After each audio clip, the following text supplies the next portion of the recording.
Welcome to another edition of the 1% Better podcast with your host, Rob O'Donoghue. Hey folks, welcome to this week's episode of 1% Better, and we are going to focus in on the art of storytelling, but maybe in a different way, and in focusing in around interactive storytelling that you can use for business, but also for storytelling with your kids if you're a parent. And both of those, from a selfish perspective, I want to certainly improve on, and hopefully people listening can get more than 1% better on that. And it's with James Moffat. James, welcome to the podcast. Hi Rob, a pleasure to be here. So James, let's learn a little bit about you before we dive into the storytelling. Maybe tell us a bit about your own story. Yes, so I am formerly from Edinburgh in Scotland, although maybe I don't sound that anymore. Grew up there, moved to the UK, lived in a number of places in the UK, Newcastle, Brighton, London. Lived for 5 years in the Netherlands, in Utrecht, Amsterdam, and now I live in the beautiful city of Berne in Switzerland. A nice meandering journey as well over those years, different countries, different cultures, all probably helps with leading you to where you are now, I'd imagine.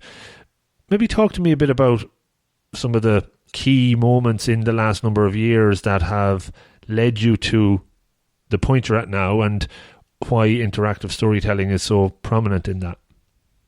Okay, so with the kind of the moves from London to the Netherlands and then on to Switzerland, it was normally job oriented in the way that I was moving, either progressing through the kind of the sales role, coming from a technical background, and then moving with opportunities to experience living in other countries and heading up sales for them.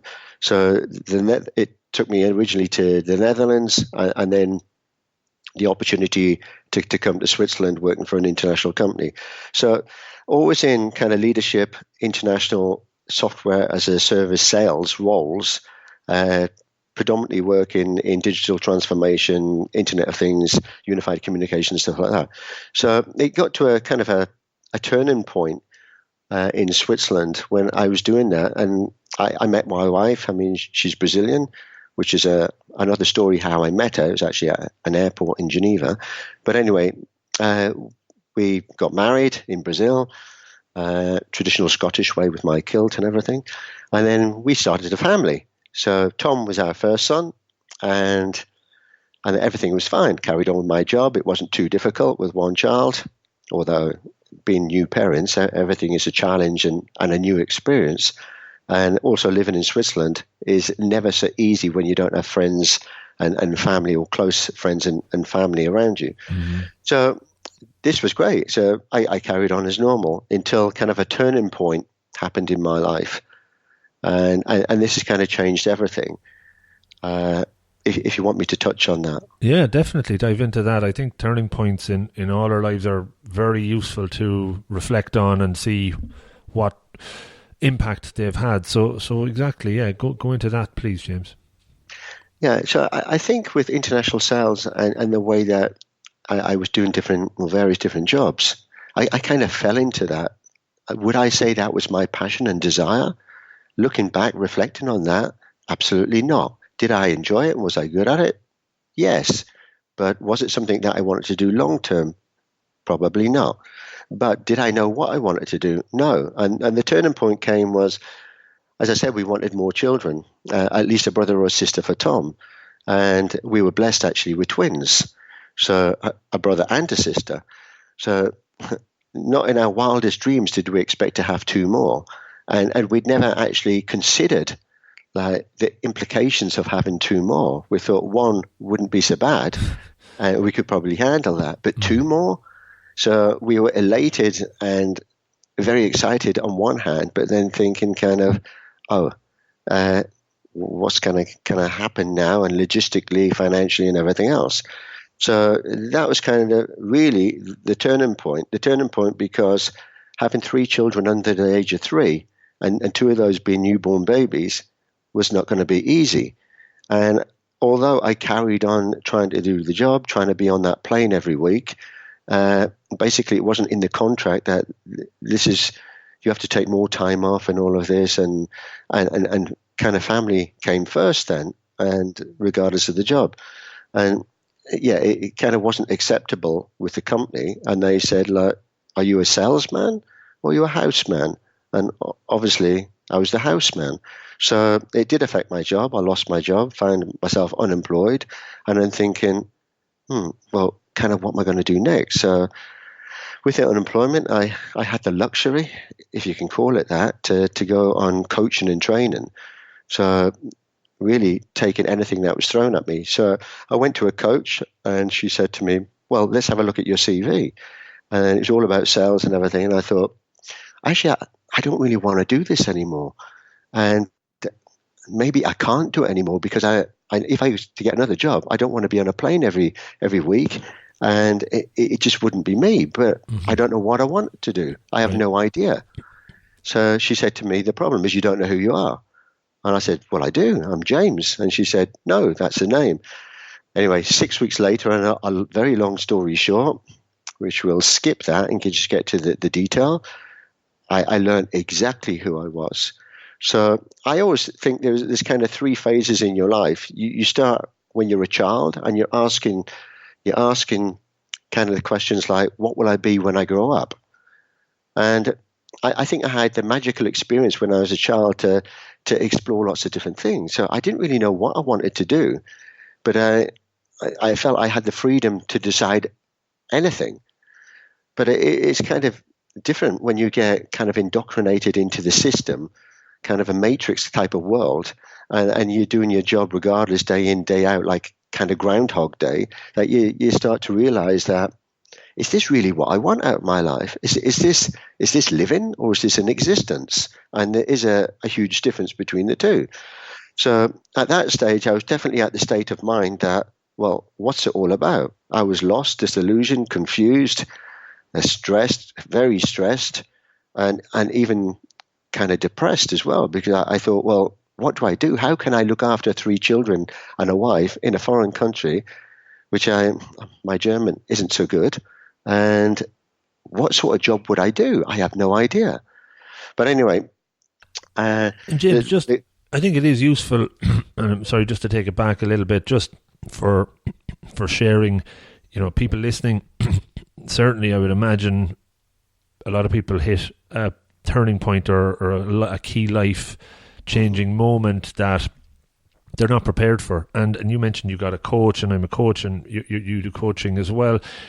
In those 6 weeks, is there anything that you can recall on that your coach did with you to help you figure out who you are? Because I think that's important. Yes, no, very much. So when she said to me, like, who are you? And I said, I'm James. She said, no. She said, who are you again? She kept asking me who I am. And I said, well, a father of 3 kids. And she said, no, that's a situation. Who are you? And every time I answered, she said, no, no, no, no. That is not who you are. Who are you? And I thought, I have no idea. I don't know who I am, right? I actually reached that golden milestone in my life of being 50, which also is kind of a cross in the box when it comes to trying to apply for jobs. So I'd reached that golden age that nobody seems to like. Definitely not when you're applying for jobs. Living in a foreign country, not fully conversant with German, although they speak Swiss German, is even more challenging. Having 3 children under the age of 3, you can imagine how I felt. So, and then not knowing who I was really a struggle on, well, if I don't know who I am, what am I going to do with my life? How can I go back and support this family? And in one hand, I'm kind of like over the moon and elated that I've got like 3 kids and a beautiful wife, but then I have no idea how to support them. So anyway, so she used a methodology or a philosophy actually, called Ikigai. And she said to me, did I know Ikigai? And I said, no idea what that is. And she said, well, it's actually a Japanese philosophy from a South Island of Japan, where the people live there, longevity. And it's one of these blue zones in the world where people live to be over 100 years old. And it's a complete way of life. So didn't know anything about that. So she said, Ikigai is actually two words. Iki meaning life and Gai meaning purpose. And if you find your Ikigai, you find your life purpose. So I thought, well, this actually makes sense. So she said, you're going to tell me who you are. I said, but I've already told you, I have no idea. And she said, because nobody's asked you the right questions. And it was fundamentally, it's the questions that you ask and then the answers to ask more questions that you're digging deep to actually discover or rediscover who you really are. So I found this was so powerful that it definitely, it was like peeling back the layers of who you are. And you're not kind of just one dimensional, you're multiple. You can do so many things that you've kind of forgotten about because, as I said, you go through the educational system of rules and policies and processes, and then you start to forget who you are. And it's really the composition of being from when you're a child and the attributes you had then that you should harness for the rest of your life. But we forget those. And actually, by doing the Ikigai, it's basically 4 key areas. It's the things that you love, things that you're good at, things that you can offer serve a need for, and then obviously to make a living, some money from doing it. So once you found all of these in the right combination, then it brings more meaning to your life, more fulfillment and everything else. So this is what I wanted to achieve. I wanted to know that. I wanted to know who I was and what I could offer. And then once I knew that, then how do I take that to the world? Which was great. So 6 weeks later, one of the main things that came out of that, I mean, it was quite humorous as well, because I tried to have the British sense of humor there when she asked me questions. And sometimes, yeah, it doesn't always work. But she asked me kind of things, well, what do you love? Well, I've always loved chocolate. So I said chocolate. But could I see myself being Willy Wonka in a chocolate factory? Maybe not. But we didn't go down that avenue. And then she said, well, what else? Well, I've always been a keen footballer. So I said football, but I think I'm a bit too old to be a professional footballer now. Although maybe if someone asked me that when I was 11, it might have been different. But the third thing I said was actually storytelling. And she said, oh, right, okay, we're onto something here. So when we came back to that, I mean, she said, are you good at the things that you're good at? And I thought, well, I always thought I was pretty good at storytelling. So, yeah, storytelling. So, and then when you start kind of joining these dots up, then it starts to resonate with you and you think, yeah, where are we going with this? So anyway, so storytelling actually kind of became the number one attribute. Right. And she asked me why. And I said, because I tell stories like when in sales, I'm always telling a story. I don't sell the bells and the whistles and the features and functionality. I wrap it up into a story because a story is memorable. And she said, great, where else do you use it? And I thought, I don't know. And she said, well, think about like everyday life. You when you talk to your wife, when you talk to your kids, you're telling stories effectively. And I thought, yeah, you're right, I do. And she said, when did you first start telling stories? And I thought, I can't remember. I've always done it. She said, think back when you were a child. And this was kind of the flashback, like 40 years back in time, kind of back to the future. I said, well, actually, when I walked to school with my buddies, it's like a 20-minute kind of walk. And we'd all congregate around my house and then walk together in a group. And I always told stories, but I'd completely forgotten about that. And she said, well, tell me about the stories. And I said, well, they always wanted me to tell kind of these fantasy kind of make-believe stories. So I did. And I felt it was just natural. I'd tell the stories. And they loved it so much. More people used to join this kind of clan that used to walk to school together in a big group. And then they always say, tell me a story. So I'll be telling stories. And in those days, I was a paper boy as well. So I had a paper around delivering newspapers. And people, or my friends at the time, would say, can we come with you? I'll say, yeah, help me out. And they say, no, to listen to your stories. But I had forgotten all about that. Never ever recalled doing it until I was actually asked. So hence kind of taking us on to kind of where I am now. So the storytelling and the interactive storytelling It's basically what we do. Everybody does on a daily basis, but we don't actually decompose it and think, how do we use it to maximize the value of the desired outcome we want to achieve? So you can then apply that to business and you can apply it to personal use. So just touching on kind of the personal use. Anyway, maybe before we go there, so I'd found basically my Ikigai.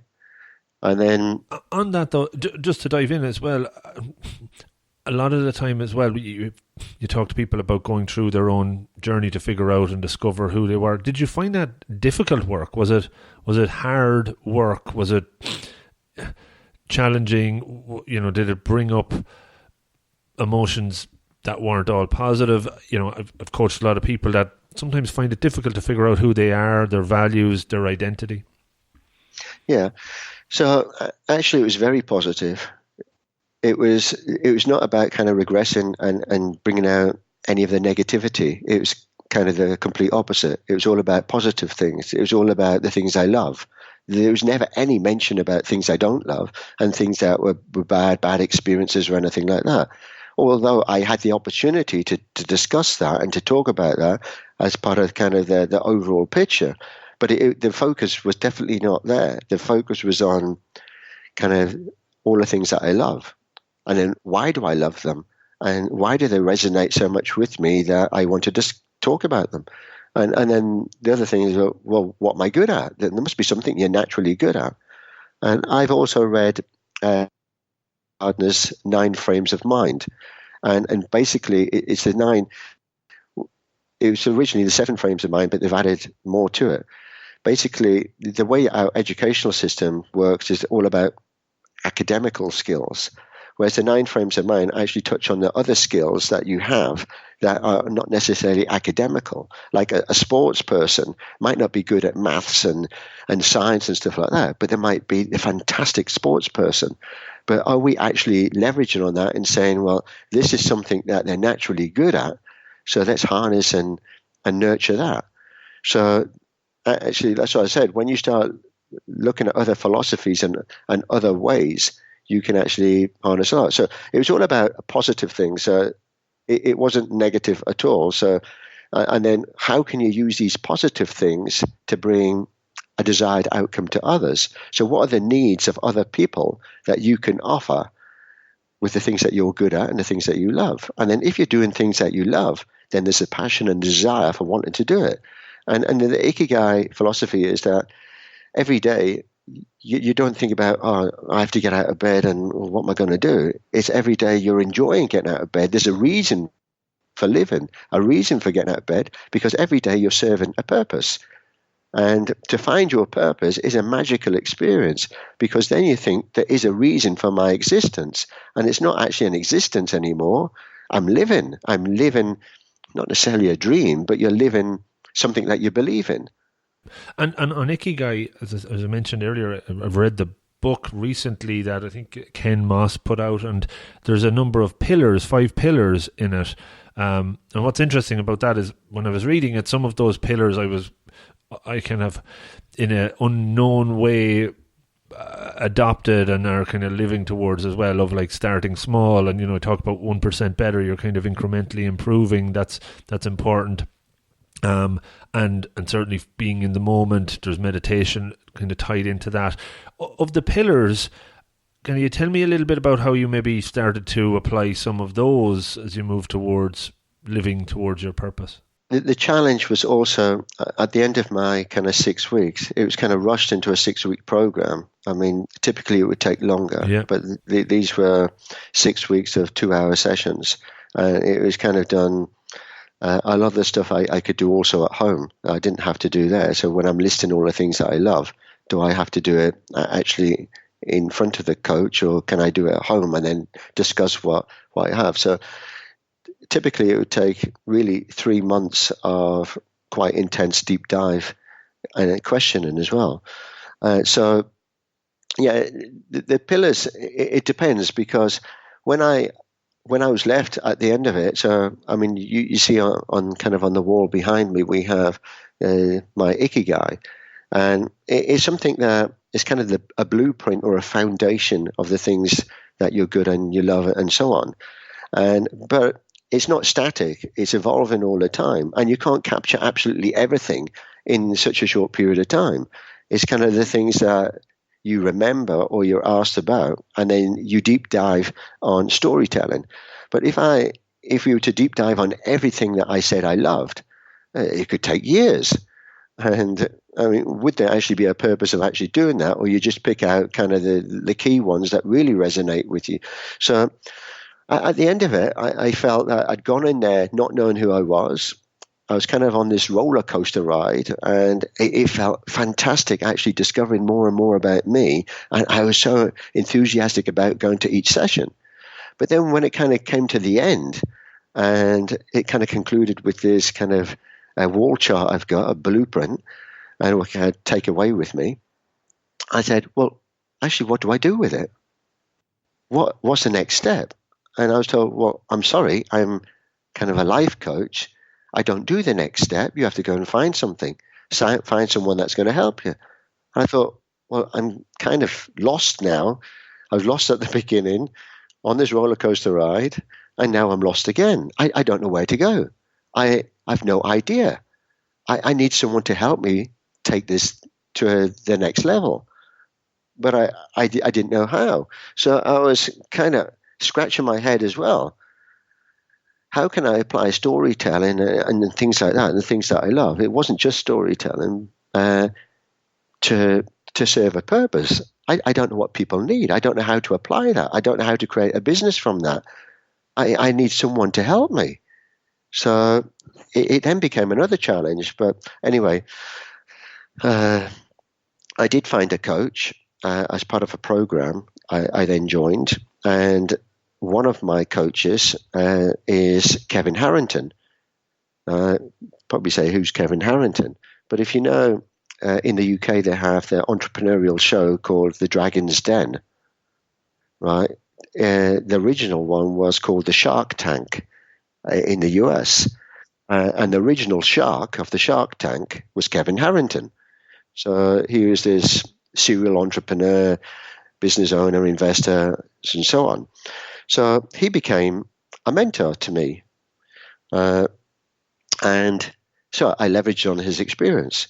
So I did a number of things. So I know we're kind of digressing a bit. That's here. fine. No, this is good stuff. Yeah. Yeah.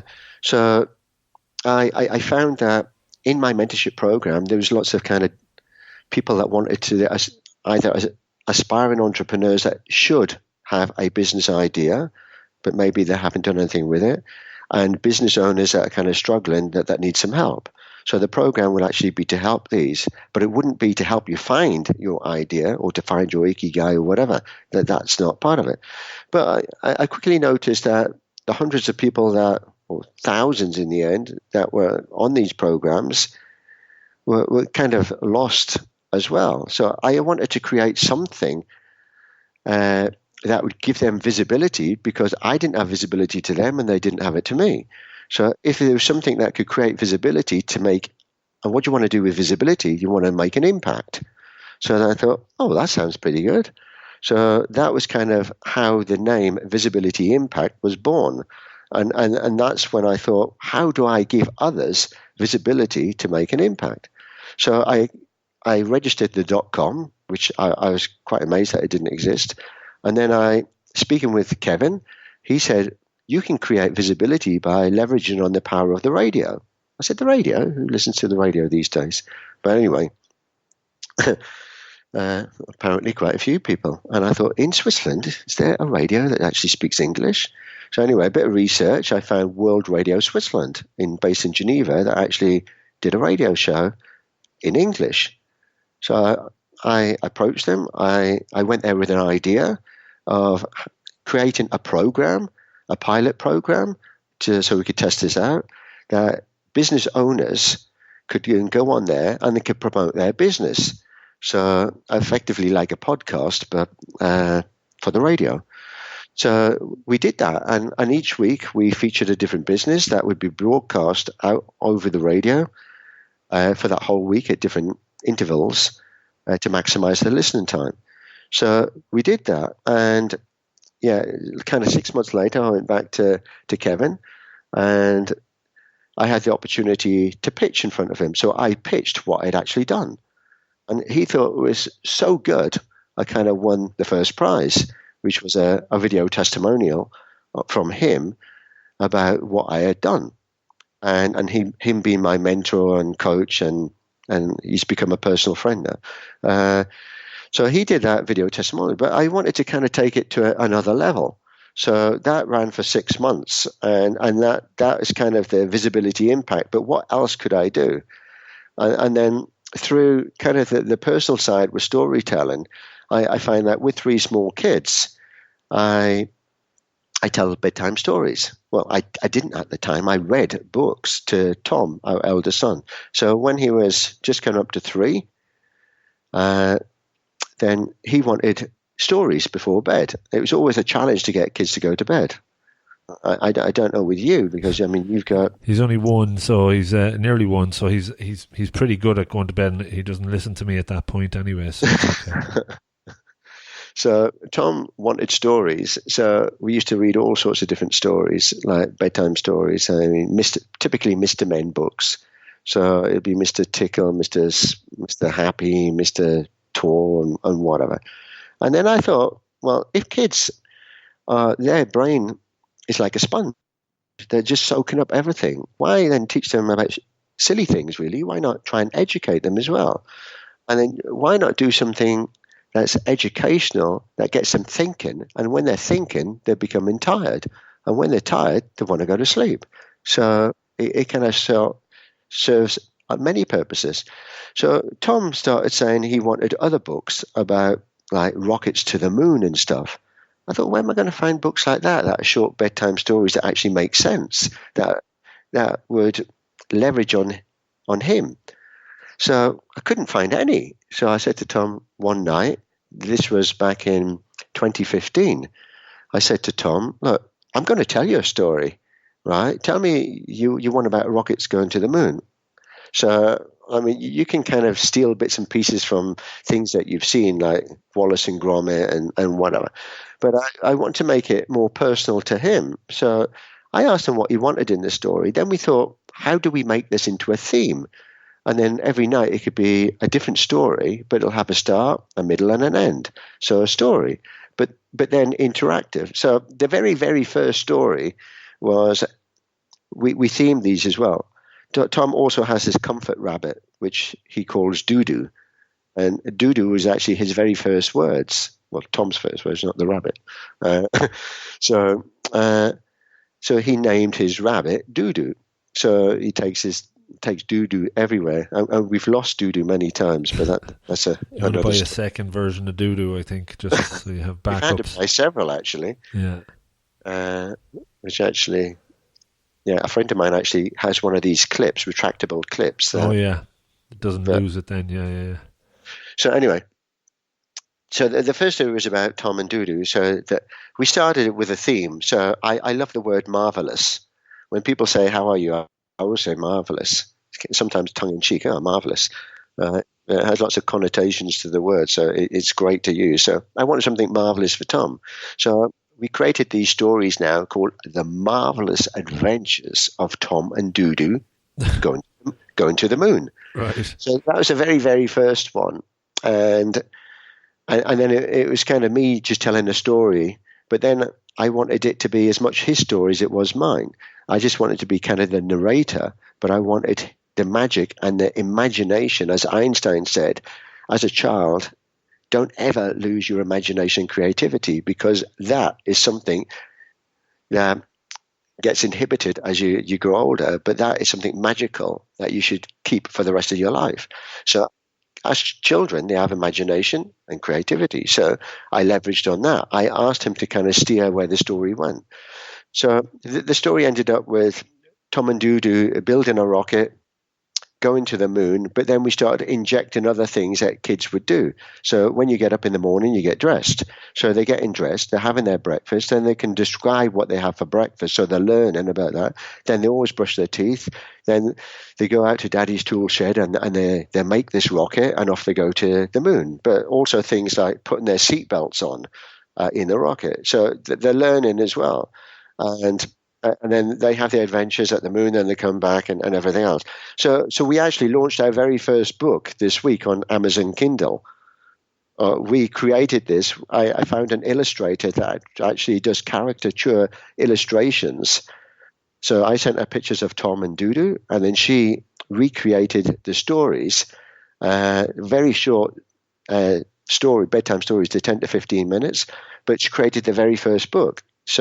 Or the images for the book, and then we rewrote the book. But the beauty was, we don't forget the stories because we record every single one. So we've got audio recordings of 4 years now of storytelling. So I did that for the first kind of year or first few years with Tom until Sam and Abby, the twins, were old enough that they could understand, and then I went straight into telling them stories as well. But it's Sam and Abby's, the marvelous adventures of Sam and Abby going to the farm or the zoo or on a roller coaster ride or whatever it may be. Or they start injecting now, it's kind of mastered. They inject so much magic in there using their imagination. They wanted to go to Lollipop Land. And I thought, Lollipop Land? How do I make a story about that?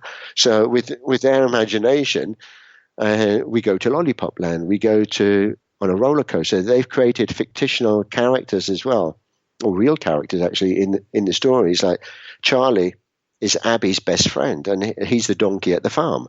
But they go to the farm a lot. But Charlie wants to go with them on other adventures. So when I say, which friend you want to take, she says Charlie. And then so when she went on the roller coaster ride, I know she is scared of things like that. So she introduces the third person, being Charlie. And then she wants to go on the front seat on the roller coaster ride with Charlie because Charlie is scared and she has to hold Charlie's hand, right? And obviously they have seatbelts on them as well. So yeah, which really means that she is scared and she's using the third party to actually express how she feels about being on a roller coaster. So there's so much magic that you can create from these stories. So now I teach parents the art of interactive bedtime storytelling for their children. And because our kids started telling their friends, and then their friends said, oh, tell me a story. So I've ended up sitting on the sofa with the kids coming round, and I'm telling them a story. Right. And they don't want to leave when their parents say, come on, we've got to go now. And say, no, we haven't heard the end of the story, because it's so magical. And also by recording them, they love to listen back to themselves. So you've not just created memorabilia, you've also created something that they love to listen to as well. So sometimes you're really feeling tired and I can't be bothered to read a story, although I know how magical it is. I'm just thinking, just listen to a recording.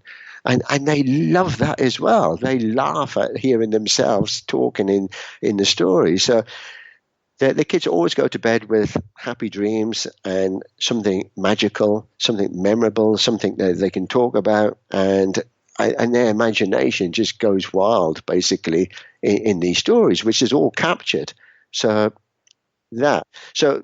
maybe going back to how I use this for the business world. And just even on it, and I think you have the voice for telling these stories to kids as well. I'd imagine it works well with them. Do you... And I suppose just for parents, just to kind of have an idea of it, and definitely we can talk about how they can get in touch to learn a bit more about, do you have a framework for the stories? Yes. Then there's kind of key start, middle and an end type things going on. Absolutely. Yeah. At the beginning, it was kind of make it up as you go along. Although we did have the theme, it had to be the Marvelous Adventures. So it's still the Marvelous Adventures.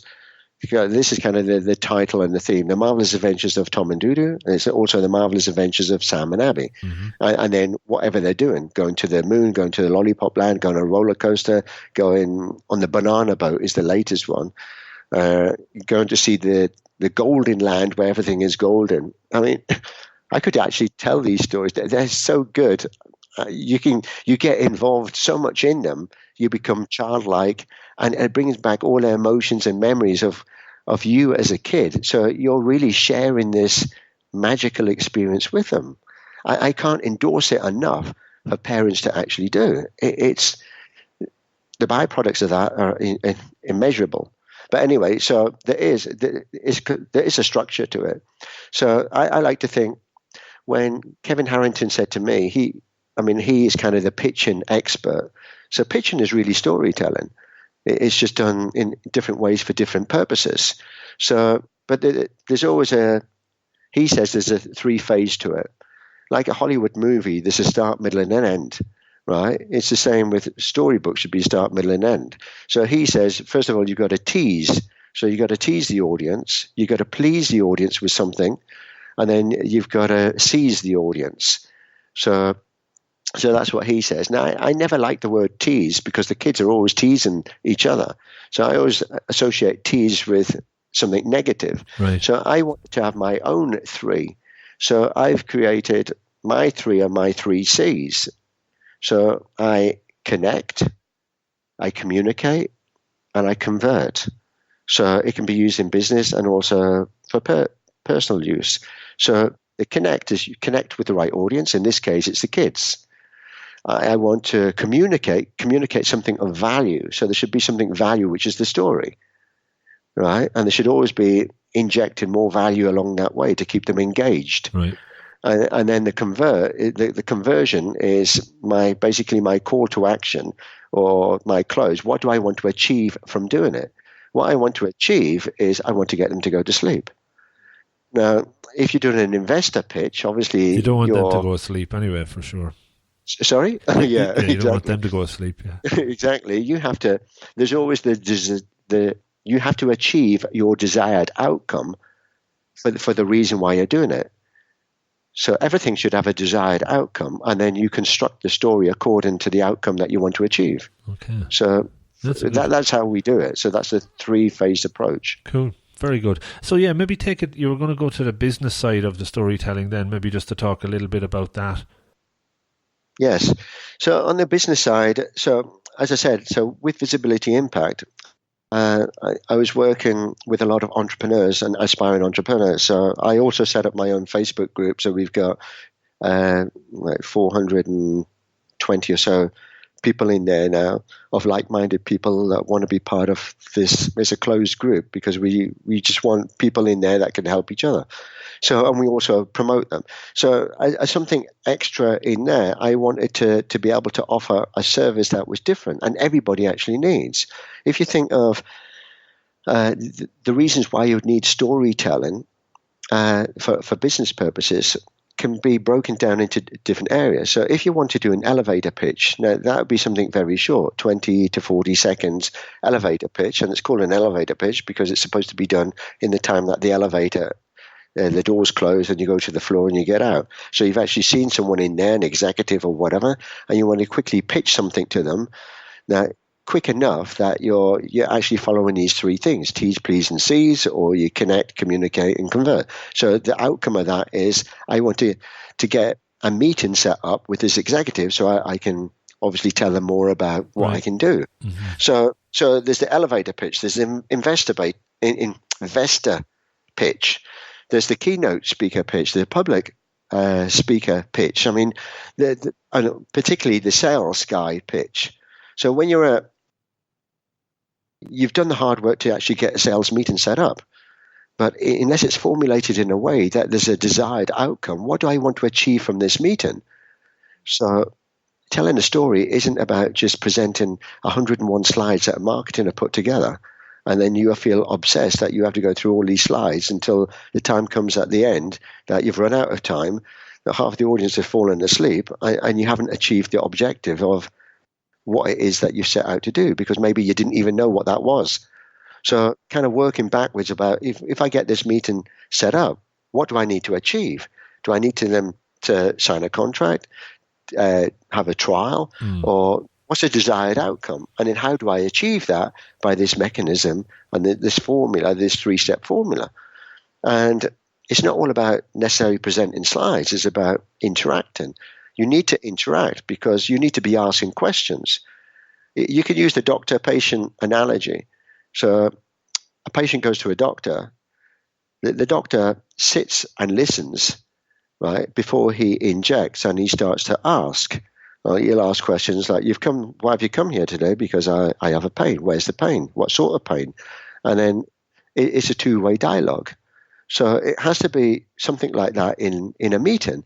Now, with an investor, with whoever, with the children, with business partners, you're telling it in a story format because the story is memorable. If you tell a story, I mean, we all do it. If you tell a story down the pub with your mates, they will remember the story. It could be a joke or a situation or something. I have had friends that I've told a story to, kind of real situation stories, and in 20 years later, they're still reminding me of the story because it's memorable. But if I was to tell them about a bunch of features and functionality, they'll forget before they've walked out the pub. So how do we do it naturally, but how to kind of decompose it and then structure it in a way that actually makes sense. Now, to actually do that, it's harder than you think. To get it so it's engaging, you're injecting a ton of value, you're selling your unique selling points, the value proposition, and you're keeping that momentum going enough that they're hooked, that they want to know more. They're saying, well, come on, how do I contact you? What's next? So you're getting them in a state that's what they want. Now, whether it's, as I said, as a public speaker or investor or whatever, you want the audience. And I've got tons of examples that I actually show on each one of these, how you can do that, and examples of other people. I mean, I wouldn't say I'm the greatest at storytelling, but I know how to do it. I mean, other people may have a more calmer, soothing, deeper and voice, but it's also about leveraging on your voice. So to show people in the business world to do this is also fantastic because everybody needs it, whether you're an executive that you're doing a keynote, whether you're a sales guy that's selling a product or service or whatever it is that they're selling, an individual, whether they're promoting themselves. Everybody needs to understand how to do it in an elegant way and a structured way that actually is powerful, and it gets them the desired outcome. How much of it do you look at from connecting on an emotional level as well? Because I think that, with any story, that's hugely important. Yes, so there's many different ways. So you also have to look at the type of audience that you're speaking to and what it is that you're actually speaking about. Now, people typically buy from people. And if you have two companies selling exactly the same products and they're both on a par with each other, they will buy from the person that they trust. So I also say that there's also 4 parts to enable that. So first of all, you need to be visible. You don't want to be the best kept secret, so you need to be visible. So you need that visibility. Second, you can become visible, but you want the right sort of visibility. So I could dress up as a clown and walk down the street. For sure, I'm going to be visible, but am I going to be credible? No. So you have visibility first, then you need credibility. So how do I get credibility? So the credibility is that you've proven that you've done this a number of times and people have endorsed you, they've done testimonials and so you create that credibility. Now, credibility, people could still think, well, I don't connect with that person. I don't feel good about that. My gut feeling is not there, which is something, another subject that I actually talk about, gut feeling and the power of that. But so what you want is authenticity. So I've now got visibility. I'm credible and people are connected with me. They think I'm authentic, but I still might not be trustworthy. Yes. So then you need the trust as well. So these are my 4 elements. So visibility, credibility, authenticity, and trust. And once you've got those and you combine those with your storytelling, then you're also touching on, as you mentioned, emotional level. Yes, people buy through emotion. I mean, it depends on what you're actually selling as well. if it's the storytelling and that, you can connect on an emotional level that creates that bond between what it is that you want to achieve with your kids. So that can be very emotional. When you're selling something to differentiate yourself, a story that's a powerful and moving and inspiring story can also be on an emotional level. So it really depends on your desired outcome, but emotion definitely plays a key role in that. Very good. I love the 4 pieces, and it all seems to fit together well. Just on trust, maybe is there any?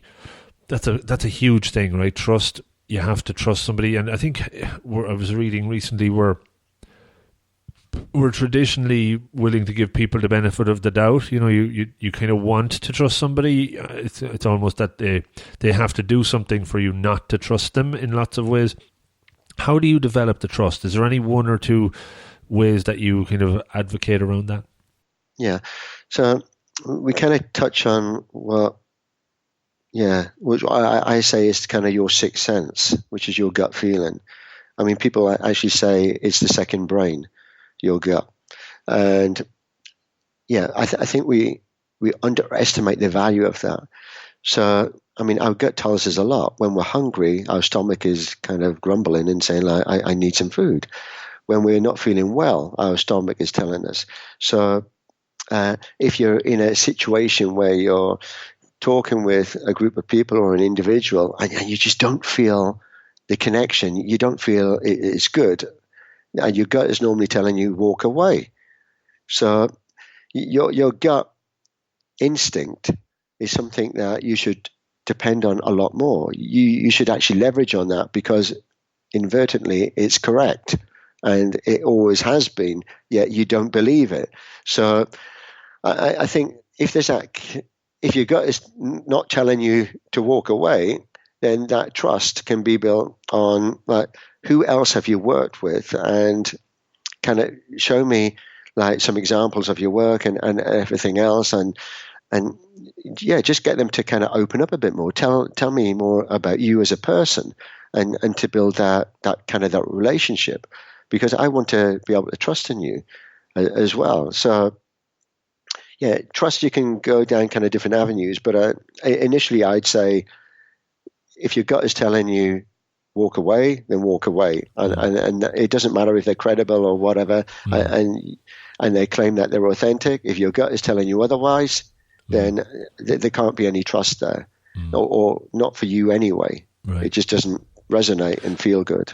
Yeah, I think that's good advice, and it's a difficult one to do, because a lot of the times we just, as you said, it's screaming at us that something's not right, but we try to persist in whatever it be, a relationship, be it work or life or whatever, and you know, then it turns out that it doesn't work out the way you wanted it, and you kind of regret it, and hindsight's 20/20 and all of that. So it's tuning in and being able to respect what is coming from the inside lots of times, I think.